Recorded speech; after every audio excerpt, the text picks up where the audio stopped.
All right, everybody, welcome back. Another edition live at Drew's House. Hope everybody's doing okay. Flying right through January. I'm going to get right to my guest today because he's locked in and ready to go. I am joined by the great Richie Eaton, a longtime guest on the show. First time virtual style, though. Richie, how are you? Not too bad, Drew. Yeah, everybody's kind of different nowadays. Can't get a chance to see everybody in person, but thank God for Zoom, I guess. Absolutely. Last time I saw you, we were back in the studio in Newburyport, and we were pre-pandemic. Those were good times. Those were. Yeah, it's a lot, like I say, it's a lot different now. You're not doing as much as anything. A lot more time at home, that's for sure. Absolutely. Everybody okay on the family side? You're healthy and Yes, knock on wood. Everybody, fortunately, is fine and dandy. Excellent. Where are we talking to you from?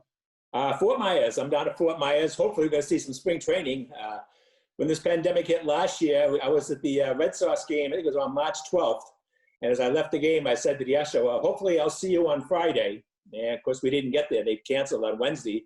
And haven't seen any live sporting events since. And everybody knows that's funny. And yeah, who would have predicted we'd still be here all these months later? It's crazy. Everybody knows you're a big high school hockey frequenter. You love all sports, but I miss not seeing you at the hockey rink. Yeah, I missed the hockey rink, the football. I mean, I've been doing the high school football games since I think we started in 1981, doing all the high school games. No basketball, no hockey. I missed it all, and it's even like I think about that. Even the Patriots. You know, I've been to since 1969. I've had season tickets for Patriots. I haven't seen the Patriots games live. And like you said, high school. I mean, since 1953, I've been going to all the high school, Thanksgiving Day games. Then from 60 on, I saw almost all the Newport games. So it really is strange. I'll tell you, it's not fun.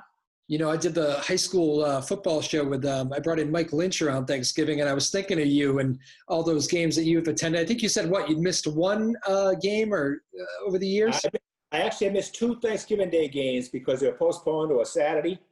And unfortunately, I had another conflict on one of them. And the only one I actually missed that was played on Thanksgiving was the time I broke my ankle. And the game was supposed to be in Ames. We were going to do it. And then my cameraman called up the night before and said his sister was sick, so they had to switch the Thanksgiving dinner to his house. We had to stay home and cook, so we couldn't do the game. Oh, wow. So I thought at the time, I could go over. Then it was icy, and I'm on crutches. I said, never mind.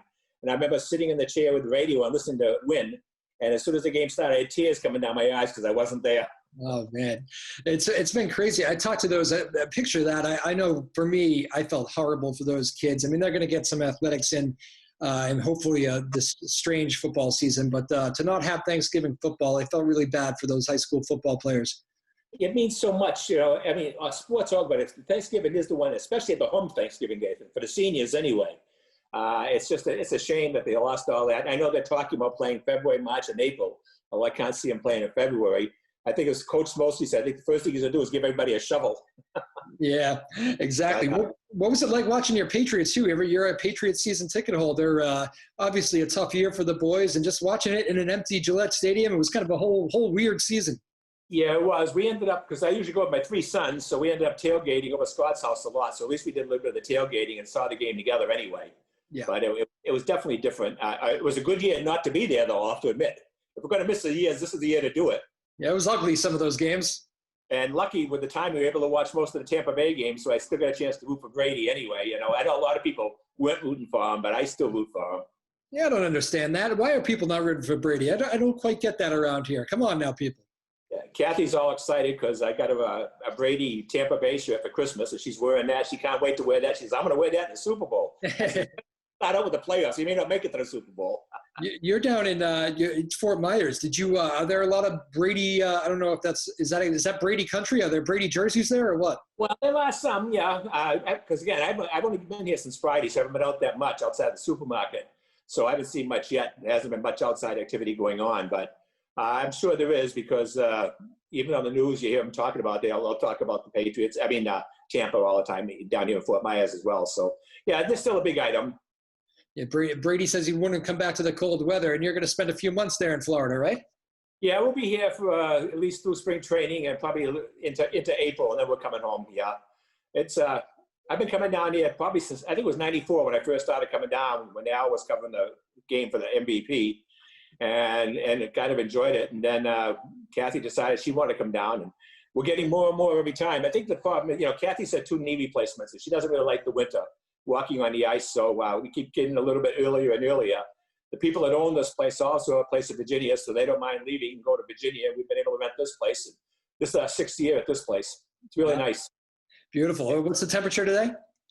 Today it's about 65, going to hit 70, which isn't bad. A little bit of sprinkling right now. But I think I've had a little bit of rain today. It's more than we had all last year. We had no rain at all down here last year. Wow. Just one night.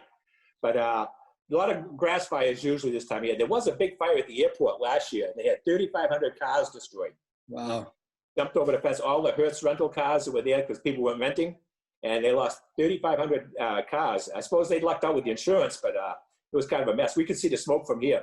Wow, crazy. Well, yeah, it was different. Enjoying some good warm weather there for you. I still got the winter hat on, so I noticed. Yeah, it's kind of nice. It's been a little on the cool side, maybe because we're just coming back from the north. I haven't put my shorts on yet. Usually the shorts are on all the time, but like today, it's sprinkling rain. So when I got the paper, I said I think I'll just leave the pants on. What's what are they looking at for Red Sox spring training schedule down there?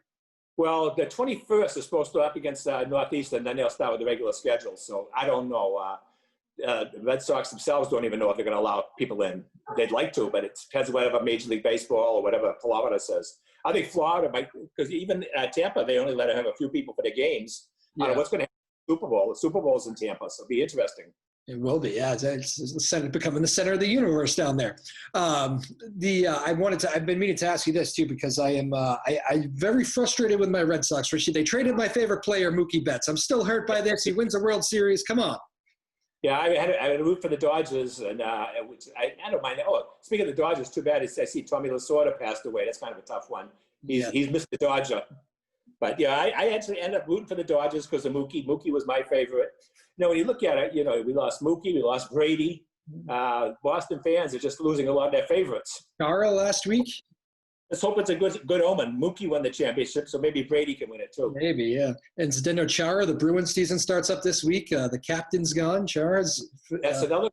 Talk about Chara, and of course with the Celtics, everybody's sick. They got the virus.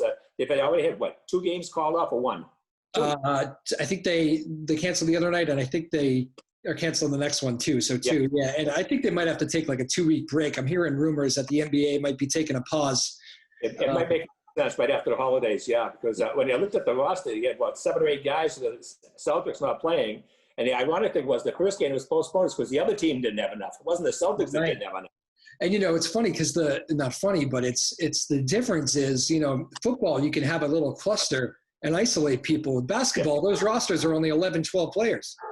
I mean, they had a good when they went last year, they had a bubble, but we kind of do it all year long. Right. But it's just a tough thing all around. And yeah, like you say, the Bruins going to open up. Hopefully things are going to get started and start playing the games. Even college, missing out on a lot. They're lucky to get the football season in, with a small schedule. Bama looked strong again last night against Ohio State. Yeah, national champions. I like the wide receiver, the one who got the Heisman trophies. He had a great first half. Then he didn't play the second half. I guess his hand was all injured, but not a bad first half. 215 yards and 4 touchdowns or something. Yeah, I was dozing off at the end of the first half, and I saw Alabama kind of open it up, and I think I know how this one ends. Yeah, they're a tough team, I'll tell you. Yeah, that Nick Saban, good friends with Bill Belichick there. Yes, yeah, Belichick and him. Speaking of that, I just finished reading that book, The Dynasty, on the Patriots. Oh, yeah. That was a great book. That was interesting, too. Kathy bought it as soon as it came up for me. And a couple weeks later, I got it in the mail from the Patriots. The Patriots sent all season ticket holders a copy of the book. Oh, no kidding. That's nice. Yeah. So I got a nice book in the mail. And then about 2 years ago on Kraft's 25th year, he sent everybody a NFL football signed by him and Jonathan. They do it up. The Patriots, I have to say, they really try to cater to the fans as much as they can. And they get their money and everything else, but they do try to treat the fans pretty good overall. That's great. Glad to hear the Patriots doing that stuff. Let me ask you this: what would you have? We tend not to go too far into the politics unless people steer us there. But Bill had to make quite a decision there after the Capitol storming the other day. He had the Presidential Medal of Freedom that was going to be given his way, and he declined it last night. Quick takeaway there. Yeah, I saw that. And in fact, the USA Today, Christine Brennan, she wrote about it. Say, first of all, they should have selected him anyway. And second of all, he probably shouldn't go. This is before he made the decision not to go. She says he shouldn't go. So I think he probably made the right decision. After all that zoo that happened last week and everything else, yeah, it's probably the right decision. Yeah, I think maybe he has to think about the other bigger picture there, and he's got a lot of players with a lot of different feelings in that locker room, and you can't lose them. Right. Yeah, there's been a lot of animosity between President Trump and the NFL anyway, with the anthem and everything else. So I think Belichick made the right decision. Overall, the best thing to do. It's nice. It was a nice honor just to be considered, and it would have been a nice honor to receive. Maybe somewhere down the line, you might give him someone else. You never know. I'm sure he's doing okay with his 6 Super Bowl rings still. Oh, yeah. But if you have a chance to read the book, read it. It's quite detailed, and it goes really in depth when Kraft bought the team and all what he went through when they're going to move to Connecticut and some of the deals that Belichick made. It's quite interesting. You put it down, you don't want to pick it up. You don't want to stop. People don't realize how close they were to actually moving to Connecticut. I was young, but looking back on it, some of my younger cousins are like, they could never play there, and I'm like, it was pretty clse. They had signed the contract, and Kraft had like till April 1st of that year to back out of it. I think he waited about 10 minutes of 12 to do it. He finally backed out with the idea that, because they first promised they can open up and have the stadium ready in 2001. Then he wasn't going to be ready until 2002. So he had something to back it up. He could back out for that reason. But then the legislature of Mass came through with an offer, which was basically he could have been the richest owner in the league if he accepted the Connecticut deal. As it was, the offer he got from Massachusetts was way low, but he thought it best for the league for the Patriots to stay in here. So he sacrificed his own money, really, for the benefit of the league.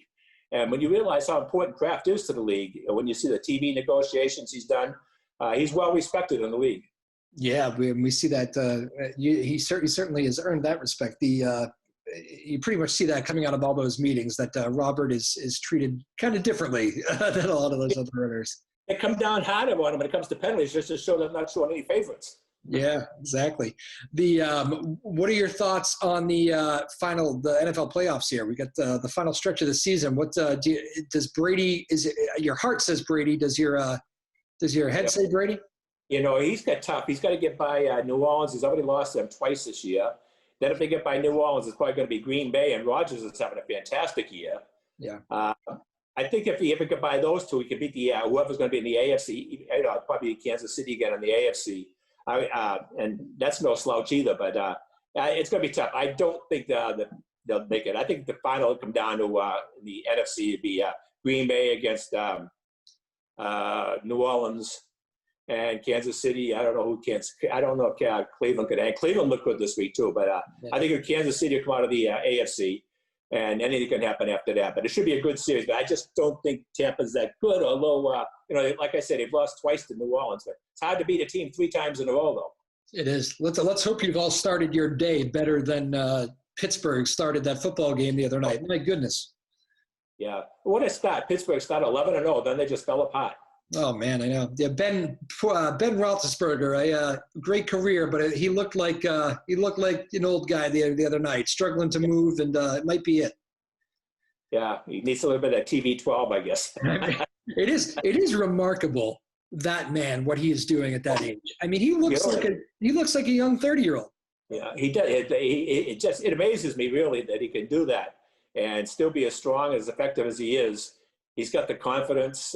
He's got some good receivers with a great receiving staff, and it's fun to watch. And having Fournette as a runner, whatever his name, Fournette, he can run the ball. That adds a little more to him. So it's an exciting team to watch. Yeah, LSU kids, crazy. Let's move it back to high school for a second, because we talked a lot about the football kids, but can you imagine you interact with a lot of these kids calling all these games over the years. Just the idea of being a high school student athlete right now during this pandemic. Nobody could envision this, but I can't get my head around what these kids are going through, having to do some class from home like this on the computer, and then maybe going to practice with the masks on. It's a wild ride for these kids. It's really going to be tough. And, when you look at it, the sports are what usually, for some of these kids, that's what keeps them going. If it wasn't for that, they may not even stay in high school. Yeah. So they need the sports, I think. And I think it helps them keep their grades up in order to play.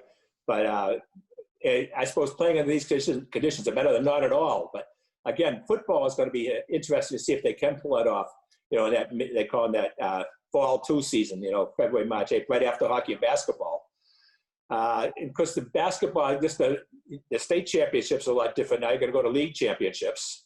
The other thing I'd be interested to see what happens. I know the football is talking about going back to an old schedule. They're going to make the Thanksgiving Day game important again. You always had the rivalry, which was good. But the way it was with the playoffs coming in, it really had no bearing on the standings of anything else. Yeah. Fortunately, we had a nice rivalry with Newport Ainsby, so it didn't make a difference what your records were. That game meant something. But some teams, they just played because they had needed a game. It just didn't make any sense for the league. Yeah. So at least the game's going to be important now. Yeah. Again, we're joined here by Richie Eaton, a longtime guest of the show. Calls the you've pretty much called every sport, I think, right? Yeah, we've done baseball, basketball, football. We've done some track events. We've done field hockey, lacrosse, track. What else did we do? Tennis. Tennis was hard to do. Yeah. You had 3 matches going on at once. You didn't know what the score was, so we tried a couple of them. That didn't work. Yeah, 3 matches at once is difficult. The thing about doing a track event, we had Bunky Royan was our cameraman at the time, and he was doing one event. Next thing he has this big thump next to him. It was the shot put landing right next to him. Then the javelin went over his head. He says, heck with this. I'll say that. He said, heck with this. Let's get out of here. This is my last time I'm doing that event. So we tried hands. It just didn't work. As soon as the javelin went over the head, we said, we got to get out of here. Yeah, that was it. We actually did a live marathon, the homecoming race. We did it in the back of his truck, and we kind of went on the lead crew and everything else. And that was kind of interesting until we pulled into the stadium. He had turned into the stadium on the field. We almost tipped the truck over. We had 4 of us in the back of his pickup truck, and the tires were smoldering because there was so much weight in the back of the truck. But that was fun. We've had a lot of fun doing the games, and it's been exciting, and I've enjoyed it, and I know the kids appreciate it. That's the main thing. It gets them a little bit of exposure. The kids use get copies of the games. They bring them out, and some of them get scholarships as a result of it. So that's what makes it worthwhile. That's the thing. I'm trying to, because I haven't been into any of these events either, like you. And it's I'm trying to picture where that adrenaline, where that energy comes from when there's no fans there. The bench is going to be louder, I guess, but it's not the same. Trying to create your own energy. No, in fact, when you watch the games on TV now, you hear a lot more than you normally would hear. The camera, the TV, having a tough time muting out some of this. That is true. Yes, there's some language I've heard creep in. We have we talked a little bit about spring training. We have a mutual friend in our man Johnny Miller, and I always like rehashing some Johnny Miller stories when we start coming around to baseball season. Give me your best one with him. Well, I think with Johnny. With me, being a banker, he always referred to me as Mr. Drysdale. So from the Beverly Hillbillies. And he came up to me one time, he said to me, I'm sorry, your secretary died. I said, what do you mean? What happened to Carol? He said, no, Nancy Kwan. I said, oh, okay, I realized what you said, but he always called me Mr. Drysdale. In fact, he sent me something to the bank, Mr. Drysdale. But, one thing with John, and as you know, he wants to get in and get out. He wants to go out, we go out to eat. And as soon as he sits down, he wants to order right away. And he wants the bill as soon as the food is served so he can get down and get out of everything, Yeah. But the big thing is his car. He's always the first one at the ballpark, the last one to leave. But you can tell his car because there's so much junk in the back of it. Yep. But one thing that amazed me about Johnny was he get up early every morning, and I'm sure you've been the recipient of some of these things. He'd go out and get all the papers, make photocopies of different articles that he sees that would be interesting to people, makes copies of them, and sends them to them every morning. I mean, when he found out I was a Bentley grad, he started sending me all the stuff from Bentley when I was down at spring training. And because that was when the Bentley was in the tournaments, basketball tournaments, you get all the information and send it to me, or anything about banking, he'd always send. But just a great guy. Last time I saw him, it was really tough seeing him walk. He was walking almost with 2 canes bent over. It's really tough what he's gone through, but he just loves the sport, and he's just a great guy. He was so good to Al when Al was living, and we had a scholarship that we set up. He gave us quite a bit of money through Celtics tickets, and we were able to keep that, keep the scholarship going for Al. He made some big contributions to us, which we really appreciated. But he was just a great guy. He still is. Yeah, everybody always says that too. It's funny how noticeable that is, that he's the first one to the ballpark and the last one to leave, because he's getting in there. You're not beating him to a story at Fenway Park or down in Fort Myers. Yeah, so I try to get up to see him at the games. And it's hard sometimes because he's the window is up elevated at some point. But I have tried to see him at least once a year. And well, one thing I just mentioned, maybe this is nothing real, but when Al passed away, he was at San Francisco on a road trip. And as soon as he landed in Logan, he got in the car and drove to the bank to come to see me, to tell me how sorry he was that Al passed away. And that meant a lot to me, obviously, but I knew how close they were. And it just to have him make the effort. He could have easily made a phone call, but he wanted to come personally to let me know how he felt. So I'll never forget that. And like I said, so great to Al. But when I was down here in Florida, he always put the time. One time I was in line to get tickets, and he said, "What are you doing getting in line for?" I said, "Well, I got here early. I wasn't expecting to be here." He said, "Why don't you call me? I could have got you some tickets." I said, "Well, I didn't want to bother you." He said, "Well, you always call me." So he reaches in the pocket. "What game do you want?" I told him I was going to go to the Sunday and Monday's games. He reaches in the pocket. Here they are, giving me 2 tickets to the 2 games.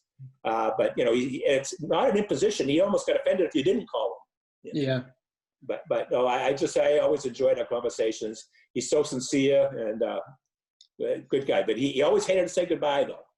Al said he would never say goodbye, but when he left, he'd always leave a package at the desk for Al. You know, they get the cookies out of the clubhouse and everything else, and he always had a stack of cookies. What do you need? He always left a little package. He says that he left them at the hotel. He says, "Joe, this is for Al." And always asking those tough questions. He asked the tough ones.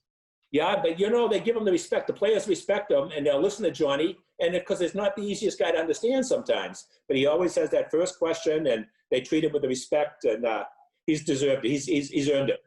I know you've had a chance to meet a lot of these athletes here over the years. What's the who's the guy that jumps out at you as being like the sweetest, most genuine athlete out there? Well, I'll tell you, I had a great experience one time. It was an old timers game, and Al had me on the field, and I saw Brooks Robinson in the dugout for the Orioles. And I went home and I says to him, "Mr. Sportsman's Lodge," and I don't know if you know the Sportsman's Lodge, but that was a restaurant down in Newburyport, down in Plum Island. He had just Plum Island. And he went down there every time he's in the area because he's good friends with the Contos. And he says, "You know the Sportsman's?" I said, "Yeah." He says, "Okay, come sit down." So I sat in the dugout next to Brooks Robinson, and we're talking. And while we're talking, Bob Fella came in. And I said, "Hi, Mr. Fella, how you doing?" And I said, "I enjoyed your speech when you made the speech at the retirement for Ted Williams at the Wang Center." He says, "You know, I just saw Teddy. He's not doing too well before he passed away." He sat on the other side of me. So I'm sitting between Bob Feller and Brooks Robinson and just talking back and forth. It was great. I had a great conversation. I got a picture with them together. Another person, great guy, Louis Tiant. Tiant was fantastic. And Kathy got a big kick out of that. She got a picture there. He took his World Series ring on. She let her wear his World Series ring and everything else. And he was always great. Some of the guys, not too friendly. You know, I had a tough time with Yastrzemski. Yastrzemski was one of he would sign autographs only at a certain time. So one time I had a book, and somebody's book they lent me, and it had an autograph. It was all about Yastrzemski. So I said, "I'll try to get your autograph." Well, Yastrzemski said, "I don't sign autographs till 11 o'clock. That's it." I said, "Okay, fine." So about an hour later, this was still about 9:30 or so when I saw him, and Tommy Harper was in the car with him. So I said to Harper, "Could I get your autograph?" And as soon as they did, he signed. Then Harper gave the book to Yaz. And Yaz looks at me and says, "You son of a gun." He says, "I guess I'll have to sign it now." So that's how I got Yastrzemski's autograph that time. But yeah, he's just an honorary guy. Didn't want to speak to anybody, but that's just the way he was. He still gets, when he makes appearances back, even in present day, he doesn't stay for the game. He sneaks out of there and jets home, I hear. No, that was kind of a nice tribute though when his grandson was playing there. When he came to Red Sox, they had a time, and the grandson threw the pitch to Yaz. I think that was a very emotional time for him. I think that's the first time I really saw him really get choked up. That was kind of a nice time. His grandson's doing well. Yeah, he's going to be. It looks like he's got staying power. Yeah, so that's kind of nice to see. But outside that, I've got to be some of the guys. I got to be friendly with Lou Maloney when we were down there because his cousin stayed at the same hotel I stayed at. So we usually get together to talk once in a while. He probably wouldn't remember me now, but at the time, I remember when he was playing with the Sox. He saw me. Walked by one time. He saw me in the stands. He threw me a baseball. Oh, nice. Kids. Good radio career. Guys. Pardon? Good radio career now, Lou Maloney. Oh, he's done a great job there. Yeah. So Rem Dog, Kathy loves Rem Dog, and I just hope he can hang on there. He's got the health problems there, but. It's funny, you mentioned Mike Lynch and the high school football and everything else. Yeah. And I was kind of hoping that I got a chance to see him. I usually see him as a golf tournament he usually goes to each year, and I've been at it with him. And when the first year the Celtics and the Bruins didn't make the playoffs together, he brought a camera crew to the Boston Garden, and they just focused the camera on that first night and played The Sounds of Silence by Simon and Garfunkel. And this is what happens when you don't make the playoffs. And I was thinking, what a great thing, but this year with no football games, to do the same thing at Thanksgiving and go to the different stadiums. And when he gets instead of having his talk show, just show the sounds of silence at the stadiums. I never got a chance to. But he did a great thing. Ipswich High School, the band, they played they had 100 people all from home, and they did a video. I think they played the national anthem, and basically they showed everybody from home playing the anthem. And he got a video of it, one of his sports times. Great thing that was. So those two things I remember about Lynchy, the shows that he did. I've had a good conversation with him a few times, and he was a big Jim Stalin fan. Yes, his dad was a good friend, but I talked to him a few times. As soon as I mentioned Newburyport, he said, Jim Stalin country. And he said he always spoke well. And by the way, speaking of that, was a great article, a great show you had with Jim on just before Thanksgiving this past year. I enjoyed that. Yeah, I always enjoy having him on. He's got great stories, just like you. He's a great guy. He is a great guy. Do you remember the kick that Mike Lynch was talking about, the one through the window? Yes. Yep. At the time, I didn't know who Lynch was. It was just a player for Swampscott. But I remembered at the time when people started talking, I didn't remember it was Lynchy until he talked about it. But I do remember that happening. Yep. Yeah, that must have been a moment. But he's quite a guy. He ended up apologizing to people. He wanted to offer to pay for the window and everything. Yeah, that's the guy he is. We had one time he came down to the hockey tournament that with the Bank Classic, and his nephew was a goalie for Marblehead, and he's the one who won. He got the MVP one year in the tournament, and he dropped the trophy when he's going back on the ice. I said to Lynchy, he does a better job with the pucks than he does with the trophies. What is the deal with that this year? Have we any plan with that or what? No. The Newburyport Bank Classic, of course, for those of you who don't know, we usually end the season with a tournament that kind of mimics state tournament play, and we end. That's how we end the year. And I'm just wondering what the status is. Yeah, no, not this year, because most of the teams can't play outside their league. Yeah. So we talked with Kyle back about just before Christmas. We decided, we're just not going to be able to have it this year. We got our 25th in last year, which was nice, and it's a nice tournament. I enjoy it, and it was basically the idea was to get it warm up before the state tournament. At the last two games of the season, and then you play the state tournaments afterwards. So it was a good warm up, and we've had some good teams here, good games. So hopefully next year we're back to normal. And for some teams, it's even more than a warm up, because we've had situations where teams are playing for their playoff lives. Exactly, we've had many teams qualify at that. One year, I think we had 10 out of the 12 teams that participated made the tournament, and 2 of them actually qualified during the tournament. Yeah. So it's a make or break in a lot of cases. And teams traveling from all over. There's some long distances covered. I'll tell you, what impressed me the most was Canton. When we first had the first 13 years, Canton came down every year. That's 2 games they would play every year during the tournament. And they just loved the tournament. And the only reason they'd stopped coming was the coach retired, and they had a new coach, a new AD, and they didn't know about the tournament. And then they started scheduling something else. So then Newburyport started playing Canton in the playoffs, and that's kind of like a regular rival. So that was a good one to come to see them play. And Franklin would come down. Yeah, we've had some real good teams. What's the how many years in a row? This will be the first year, and how many where it doesn't go down? Well, we had 25. We actually played 25 years in a row. 25 last year was the 5th anniversary. So with this one, we'll start again next year, hopefully. Yeah, I mean, obviously, a lot of streaks have been put to an end this year, but that's going to be it's going to be kind of probably hasn't hit you yet. Maybe that time of year you're going to be wondering, I really missed my little tournament here. Well, I missed everything else. It's I kind of remember not going to a live sporting event. March 12th was the last time I went to a live event. And it just I miss it. Thank God for TV, though. At least we can watch other things. I'm watching the games on TV anyway, but it's like they say, being there is twice the fun, and I have to agree with you there. Yeah, no doubt about it. Again, we're joined here by Richie Eaton. Final couple minutes, Mr. Newburyport. You can pretty much ask you, I think, anything about Newburyport, and you'll have an answer. Or at least some story. How I know a lot of businesses like the Park Lunch, I know that we're near and dear to the hearts, have been struggling through this. I saw they just got some help from the Barstool Fund, which was nice. But how tough has it been kind of looking around, seeing a lot of these places kind of struggling? I know it seems like for everybody. Yeah, no, it really is. And I was glad at the end that they were able to get the from Barstool's. I saw that online, and I actually heard about it earlier than that. real pleased about that. I kind of, but see the stores, the people that are out of work, and the restaurants are the really ones that really got hit. Even down up here, some of the places we used to go to, they've been closed. But it has that domino effect. Not only the restaurant itself, but all the people that work for them, and then the people that work there would end up spending money, other things. They don't have what they want to do. It's just like a domino effect. It's just like a ghost town almost at times.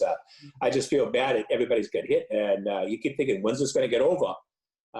Even after the flu shots, they figured we might be at least till the middle of summer anyway. Yeah. But it's just amazing. I know my son's in the restaurant business, and he's working only 3 or 4 days a week instead of 5 and 6 days. So it's affected him as well. And no, it's a tough situation. Just got to cope with it the best we can. But I just feel bad for those people that are out of work. Some of these people aren't going to get their jobs back either. Yeah. A lot of business just shut down. Thank God for that what Barstools has done. I mean, he's got over $21 million now. Yeah, it's crazy. And they've bailed out a lot of, helped out a lot of businesses. It's funny. I was watching him doing on the pizza reviews and everything else. So now what he's done there, I know he's controversial, but he's done a great job with that. Yeah, nothing controversial about raising $21 million for small businesses. I'll tell you that much. Again, Richie Eaton, well, this was a pleasure. One last question I want to ask you. The difference between, I saw Alabama Crimson Tide win last night, and 1 million college kids flood the street and start partying. We had seen some beach photos from Florida. Does anything jump out at you? Florida different from Massachusetts as far as people respecting this virus, or not really yet? Well, I was surprised because I thought they were saying Florida was a lot more lenient. But we've been to the supermarket a couple of times. Everybody's wearing masks, which I'm glad to see that. We went for breakfast at one of the diners, and they really spread you out. One table, and then it was an empty table. So they are observing that. They're cleaning the tables up right away. So Florida is seeming clean. And I'd heard they weren't really that cautious about it, but they have been. So, and like I said, the mask, everybody I've seen with masks, which is more so when we first happened in March, it wasn't that way. I thought they were very lax down here. But they've got to the point now, I think people get the message. Yeah, people want to get out of this. So everybody's driving in the right direction now, right? I think so, and it's not going to be easy. We're waiting to get we'll get the shots as soon as we did take our flu shot earlier, like we always do. But I will take the shot for the vaccine as soon as it's available. I think I'll probably wait to go home. We talked to the doctor, and they said if we can get it down in Florida, guarantee you're going to get both shots here. Do it here. If not, wait till we get home, because they want to make sure you get the same dosage from the same type. Beautiful. Well, Richie Eaton, you stay safe. I hope you have some spring training baseball that you can go see safely, and I know that'll make your next few months a little bit easier if you can do that. So hopefully that can all go down as planned. Thank you. It's always a pleasure. I enjoyed doing this with you, Drew. I hope we can do it again. Good catching up, my man. Hopefully we can do it in person next time, all right? Sounds great. Take care. All right, there you go, Richie Eaton. Man, I think I called him Mr. Newburyport back in the day, just because he seemed to know everybody. He was one of the first guys I met in town here. It was really good to me. Helped me out when we were doing the Newburyport Clippers hockey games, the play-by-play. He was doing the TV. I was doing the radio at the time for the radio station, and he was helping me along and kind of helped me meet the people I needed to meet, helped me out through that community in the early going. So a great guy, Richie Eaton, soaking up some sun down in Florida now. Left Newburyport, now down in Florida, but the power of, live at Drew's house, we can do the show from anywhere now, and we can meet anybody in the world. How about that? We've taken you around a little bit, too. Been pretty fun. But Richie Eaton from Florida, stay safe, Richie, and stay safe to you out there as well. Good to start the week off with you here. My name is Drew Moholland, live at Drew's house. No Sarah today, maybe next time. It's very busy time of year to be a teacher, so that's what Sarah's up to. But thanks for joining us. We'll see you next time, all right? Live at Drew's house. Bye-bye now.